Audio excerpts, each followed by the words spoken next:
Tout le monde. Alors aujourd'hui, on va parler de l'oléclinomèle. Alors, c'est un soluté qui est formé de 3 compartiments. Alors, oléclinomèle, c'est un soluté. C'est un soluté. Alors, l'oléclinomèle, c'est quoi finalement? C'est une alimentation, d'accord? Elle est sous forme liquide, d'accord? Et ce liquide-là, il doit être perfusé par voie IV.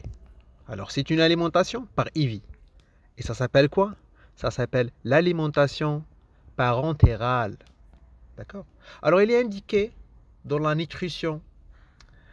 Bon, finalement c'est une nutrition parentérale. D'accord?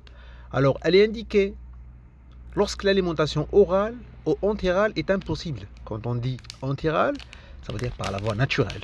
La bouche, l'œsophage, l'estomac. D'accord? Alors si cette voie, elle est malade, d'accord, ou présente un problème, l'alimentation entérale, elle peut prendre le relais. D'accord? Ou cette alimentation entérale, elle est insuffisante ou bien contre-indiquée. D'accord? Alors quand on dit c'est une alimentation entérale, elle est contre-indiquée, on peut vous dire, vous donner des exemples. Hein. Par exemple, le malade, il est, comment dirais-je, le malade, il a pris des produits caustiques, alors elle présente une brûlure de l'œsophage. Alors cette brûlure demande de résection de tout l'œsophage. D'accord? Alors l'alimentation par voie entérale, elle est contre-indiquée chez un malade. D'accord? Oui, on peut faire ce qu'on appelle la jéjunostomie, la gastrostomie d'alimentation, oui.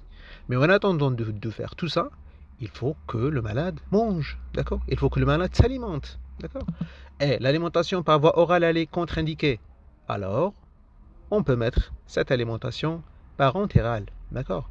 Ou bien, chez les malades connus en réanimation, ce sont des malades comateux, la voie naturelle ou bien entérale n'est pas toujours disponible, d'accord? Alors, la sonde nasogastrique n'est pas toujours indiquée.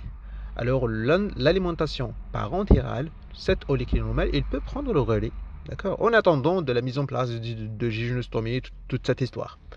Aussi, pour les malades qui ont un problème de nutrition et leurs besoins énergétiques sont élevés, alors on doit assurer une source énergétique, d'accord.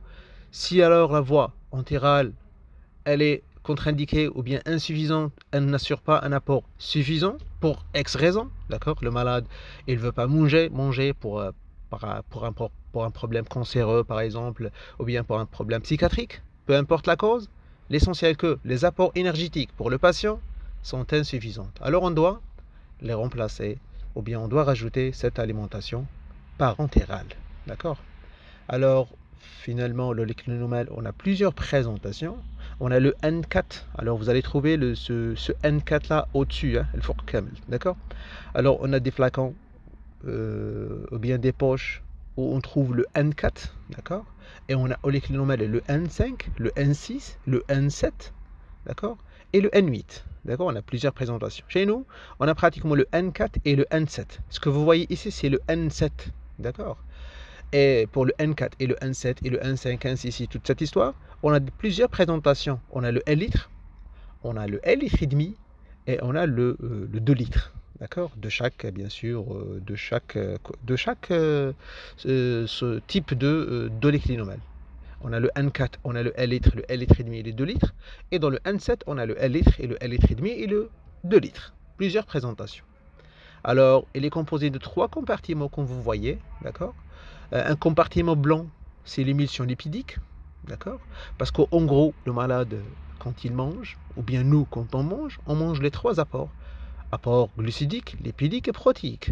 Alors, cette alimentation entérale, ou bien parentérale, doit constituer de ces 3 paramètres, ou ces 3 composantes. Protéique, lipidique et glucidique, d'accord?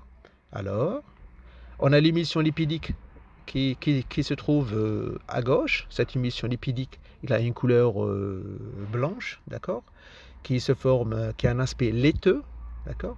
Et les 2 autres solutions d'acide aminé et une solution du glucosé sont des solutions limpides, incolores ou bien légèrement jaunes. D'accord? Alors, le compartiment lipidique, il contient, ou bien l'émulsion lipidique, il contient 200 cc, d'accord? Alors que les deux autres compartiments, le compartiment d'acide aminé, on a 400 ml, et le compartiment du glucosé, on a le 400 ml. Ça, si on a un flacon de 1 litre.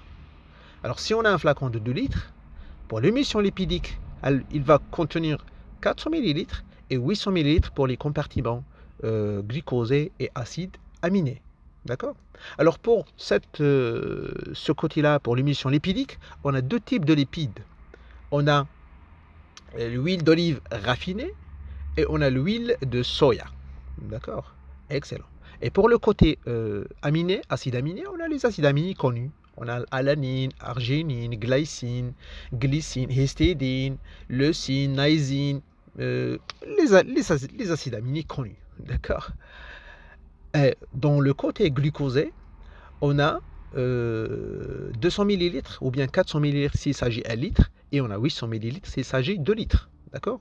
Et cet 1 litre ou 2 litres, on le voit au-dessus, veut dire à côté du N4, à côté de la dénomination oléclinomèle N4. Et on va voir à côté, est-ce que ce N4 là, il est à 1 litre ou bien à 2 litres ou bien à 1 litre et demi. D'accord?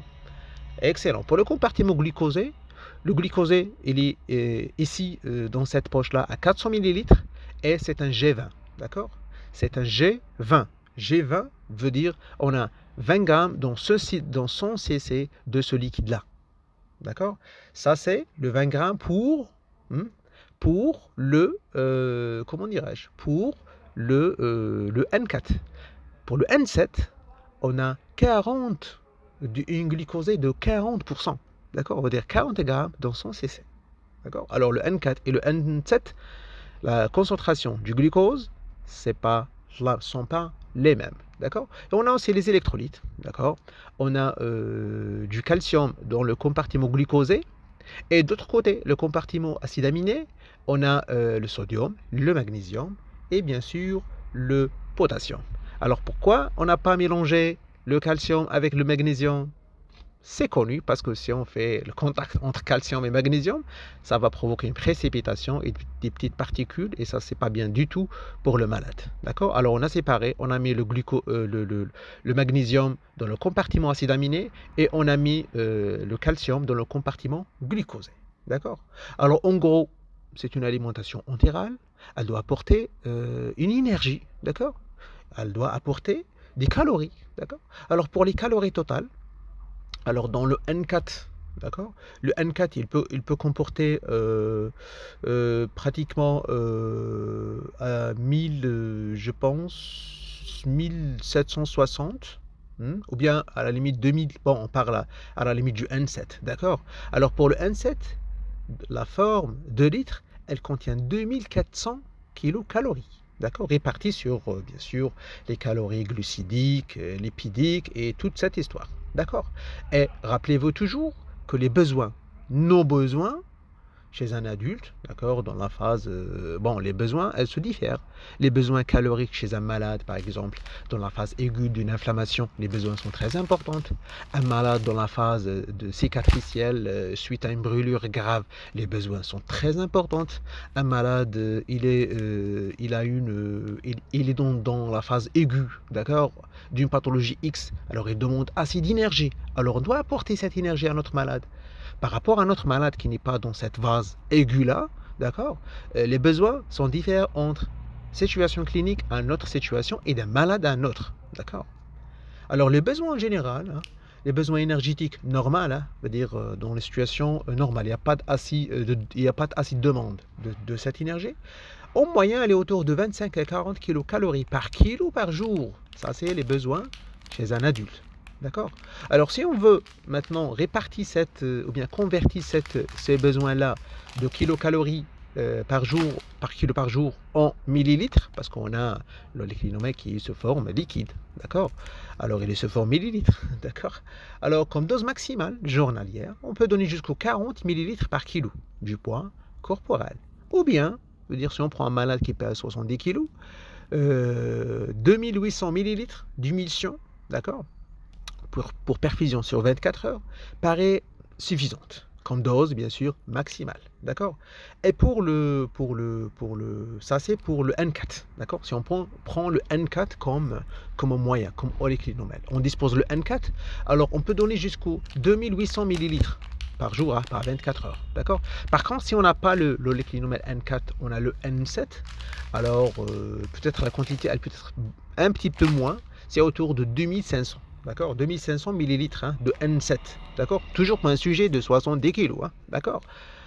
Alors, parce qu'on a dit que l'apport calorique du N7 et le N4, c'est pas le même, hein, d'accord. Pratiquement le N7 ou bien le N4, l'apport calorique pour les 2 litres est autour de 2000, ou bien il est autour de 2400 quand même, hein, d'accord. Alors pour le N4, il est autour de 600-700 kilocalories, d'accord.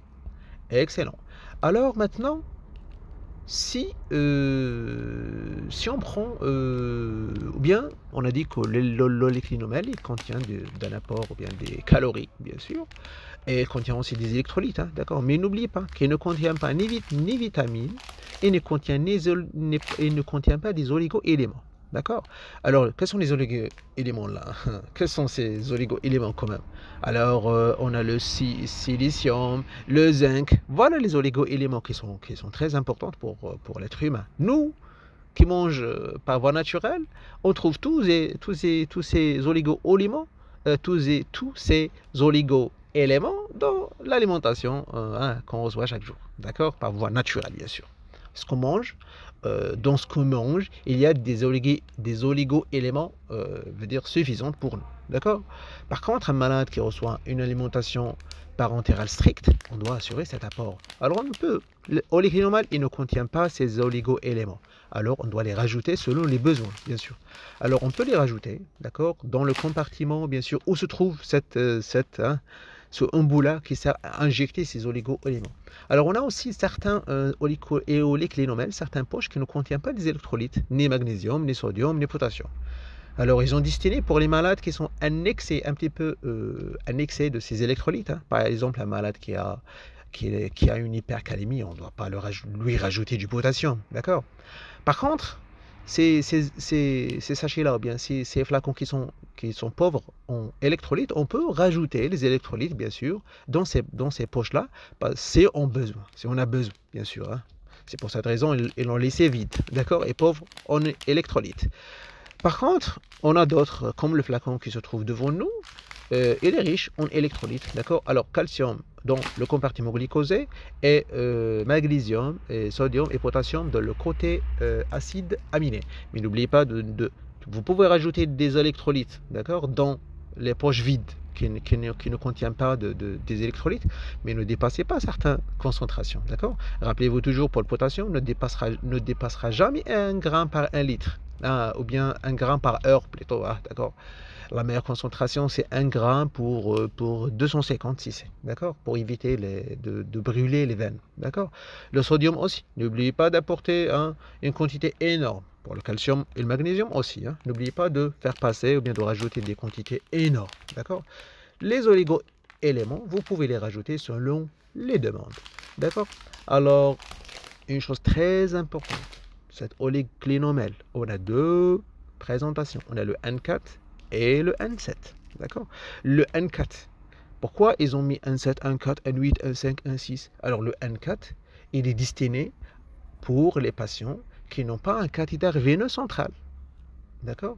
Ou bien qui ont un cathéter veineux central, ou bien qui n'ont pas un cathéter, une voie veineuse centrale. D'accord. Alors le N4, il doit être perfusé soit par voie veineuse centrale, soit par voie veineuse périphérique. Ça veut dire on peut donner oleclinomèle N4 pour un malade pour voie veineuse périphérique. Et pourquoi? Parce que l'osmolarité de ce liquide-là, elle n'est pas vraiment importante. D'accord. Par contre, le N7, il a une osmolarité terrible. Le N7, l'osmolarité, elle est proche de 1400. D'accord. Il est très osmolaire.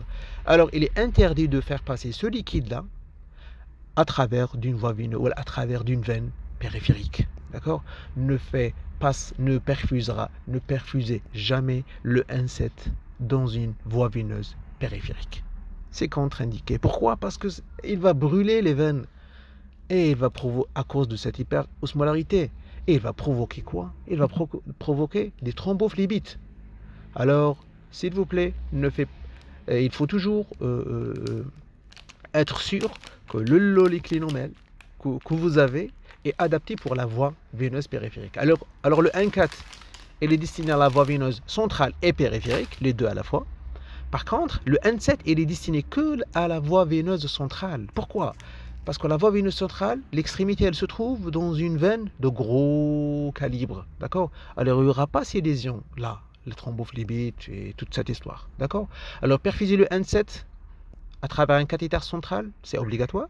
Et vous pouvez perfuser le N4 soit à travers d'un cathéter veineux central, soit à travers d'une voie veineuse périphérique. Et n'oubliez pas une chose, n'oubliez pas n'oubliez pas la durée de perfusion. D'accord? Alors pour le N4, ne dépassez jamais 3 ml par kilo par heure. La vitesse de perfusion, elle est importante. D'accord? Votre liquide, il contient acide du glucose, acide de lipides, des acides aminés, acide d'électrolytes. D'accord? Alors il faut perfuser cette quantité. Hein. Pour le 2 litres en général, on la fait passer entre 12 jusqu'à 24 heures. D'accord? Et c'est pour cette raison, ne dépassez jamais 3 ml par kilo par heure. Ça, c'est pour le N4. D'accord. Pour le N7, c'est encore pire. Il ne faut pas dépasser le 1,5 ml par kilo par heure. Alors, si on prend par exemple un malade qui pèse 70 kg, alors si on prend le N4, je ne dois jamais dépasser le 3 fois 70, veut dire 200 ml. D'accord. Je ne dois jamais perfuser 500 ml pendant une heure. Il faut perfuser au maximum 200 ml par heure pour un malade qui pèse 70 kg. Pour le N7, c'est encore pire, d'accord? On a 1,5. Alors si on donne 1,5, si on fait 1,5 fois 70, le résultat, elle est je pense, à 35. 35 quand même. Voilà, 35 millilitres. Non, c'est peu. 1,5 fois 70. 70, voilà. Et voilà, on a autour de 100, je pense qu'autour de 125, 120 millilitres à peu près, hein, d'accord? Alors, le demi c'est 35, si on rajoute 35, voilà, c'est 105, exact. Alors 105 millilitres, ne dépassez jamais 105 millilitres par heure. Parce que la vitesse de perfusion, elle est très importante. Parce qu'elle a quand même des complications. D'accord? Excellent. Alors, on a quand même des contre-indications, hein, d'accord? Parce qu'en général, tant qu'on parle toujours de vitesse de perfusion, si on perfuse avec une manière rapide, n'oubliez pas que votre liquide il contient du glucose. Ça peut provoquer une hyperglycémie. D'accord? Ça peut aussi provoquer une hyperlipémie, une surcharge en lipides. D'accord? Alors attention. Hein. Et aussi, ça peut provoquer un OAP si votre malade il a quand même un rein malade qui ne peut pas éliminer acide liquide. Hein. D'accord? Alors pour les contre-indications, les enfants, on a quand même des préparations destinées aux enfants. Exemple, le N8. Le N8, il est destiné pour les enfants.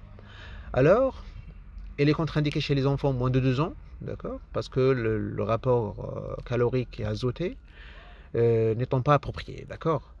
Et aussi toute réaction allergique ou bien hypersensibilité connue aux protéines d'œufs ou de soya, hein, bien sûr, ou autres composantes, ça est considéré comme une contre-indication, d'accord. Pour l'insuffisance rénale sévère, sans possibilité d'hémodialyse, attention, elle est contre-indiquée, parce que quand même, si vous perfusez 2 litres, quand même c'est important, 2 litres, hein, 2 litres chez un malade qui n'urine pas, ou bien qui n'est pas programmé pour séance d'hémodialyse, et n'oubliez pas l'apport azotique et les apports en potassium, ça peut quand même déséquilibrer une malade. Alors l'insuffisance rénale sévère sans éventualité, sans éventuelle séance d'hémodialyse, peut-être, hein, attention chez ces malades, d'accord.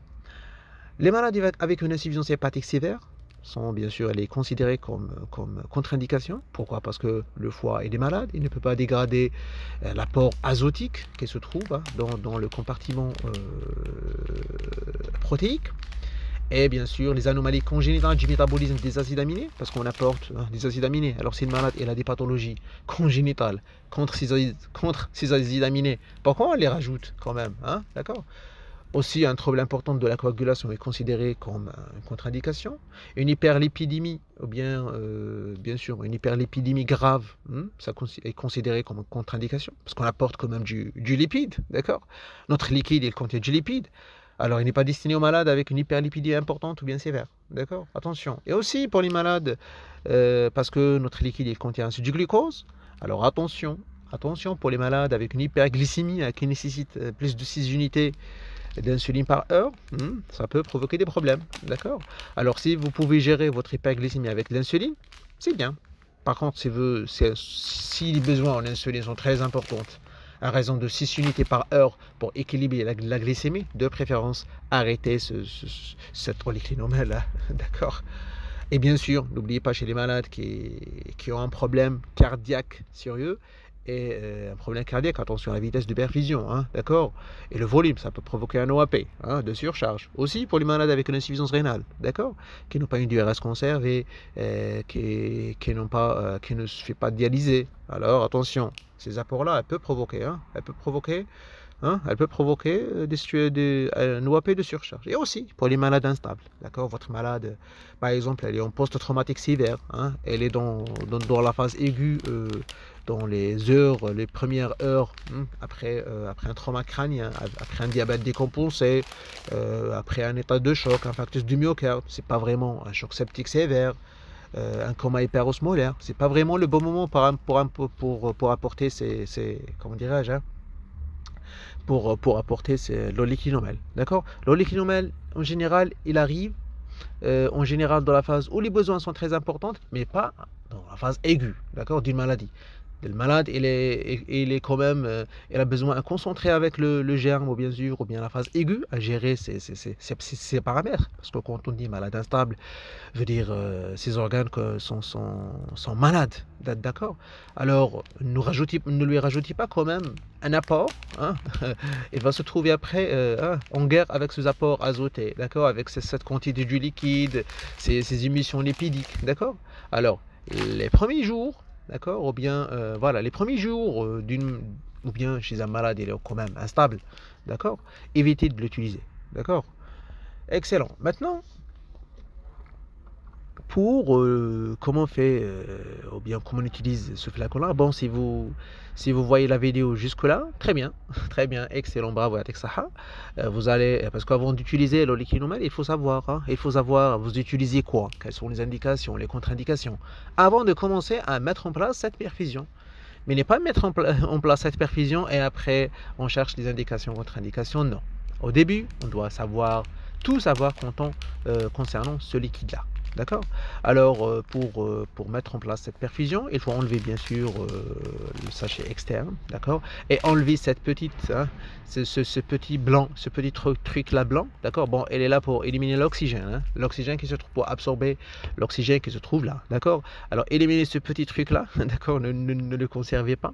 Et il faut il faut rompre comment dire, les soudures, d'accord? Parce qu'on a 3 compartiments. Entre les 3 compartiments, on a 2 soudures. Alors, comment faire ça? On prend le flacon, ou bien le sachet au-dessus, et l'enroule sur lui. Une fois on fait une petite pression en enroulement ce flacon là, il y aura une éruption de ces soudures qui se trouvent entre les compartiments, et les 3 compartiments vont se mélanger. Le liquide qui se trouve dedans, il va se mélanger, hein, hein. Il y aura un mélange entre les 3 compartiments, et il faut bien sûr bouger, ou bien comment dirais-je le mot avec, hein, bouger faire bouger, hein, le sachet 2-3 fois, d'accord, pour à la limite pour mélanger. Voilà, il faut mélanger bien les 3 compartiments en faisant le mouvement en bas ou latéral, l'essentiel.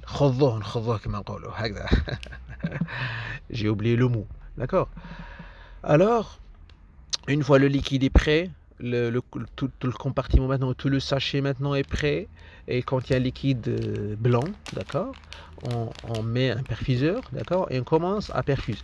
D'accord? À raison de ne pas dépasser les vitesses qu'on a parlé. 3 ml par kilo par heure pour le 1,4 et le 1,5 ml par kilo par heure pour le 1,7. D'accord? Et attention, il faut rester à côté de votre malade en attendant de réactions allergiques. Alors, si le malade commence à présenter une fièvre, ou bien une éruption, ou bien il commence à être pas bien, il faut arrêter rapidement la perfusion, d'accord, et enlever tout ce bordel-là et le jeter, d'accord, parce qu'il il peut quand même provoquer des dégâts à votre malade. Vous voulez donner un plus à votre malade, voulez-vous apporter un apport énergétique, alors et finalement et malheureusement le malade est présente un état allergique, alors Allah ghalib, d'accord? Enlevez-le, d'accord? Excellent. Alors, soyez sûr que votre voie veineuse elle est fonctionnelle, surtout si vous utilisez le N4 pour la voie périphérique. Et ne mélangez pas, bien sûr, ce liquide-là, le liquide normal, avec d'autres traitements ou bien le sang, d'accord? Sur une seule voie, bien sûr.